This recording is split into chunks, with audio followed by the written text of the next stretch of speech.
When I look back at my 30s, I see a decade that was defined by a strange mix of ambition and blindness. I was working hard. Truly, I was. I was chasing promotions. I was saying yes to every overtime shift.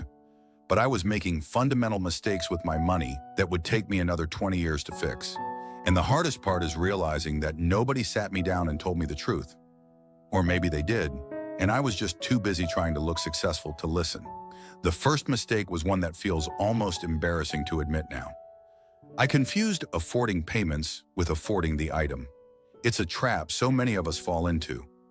I remember walking into a car dealership, looking at a vehicle I had no business driving, and letting the salesman talk me into regarding it as a monthly expense rather than a total debt. I thought, I can squeeze $300 a month out of my paycheck. I didn't think about the interest, the depreciation, or the fact that I was shackling my future freedom for a piece of metal that would rust. I was renting a lifestyle I hadn't earned, and I paid for it with years of stress. Then there was the silence between spending and saving. In my 30s, I treated saving like it was something I would do later. Later when I made more money, later when the kids were older, later when the mortgage was down. But later is a dangerous word in finance. It's a thief. I didn't understand the magic of compound interest. I didn't see that $100 saved at 30 is worth so much more than $100 saved at 50. I gave away my most valuable asset, time, because I convinced myself I had plenty of it. I also fell for the illusion of the big win. I saw friends speculating on the hot stocks of the day, flipping houses they couldn't afford to fix, and I felt like I was missing out. I wanted the shortcut. I wanted the fast lane. So I took risks I didn't understand with money I couldn't afford to lose.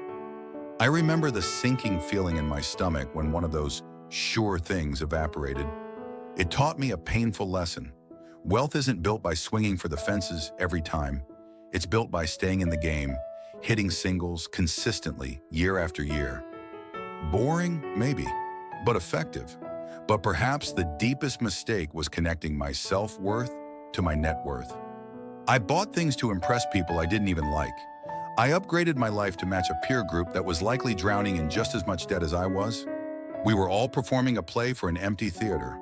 If I could go back and sit that young man down, I wouldn't tell him to stop spending. I would tell him to stop performing. I would tell him that the peace of mind that comes from a full emergency fund is better than the rush of a new gadget.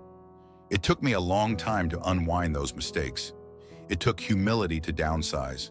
It took patience to rebuild.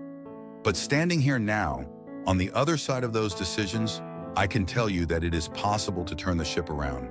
But you have to start by being honest with yourself. You have to look at the numbers, not the payments.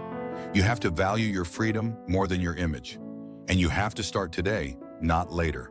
Because later comes faster than you think.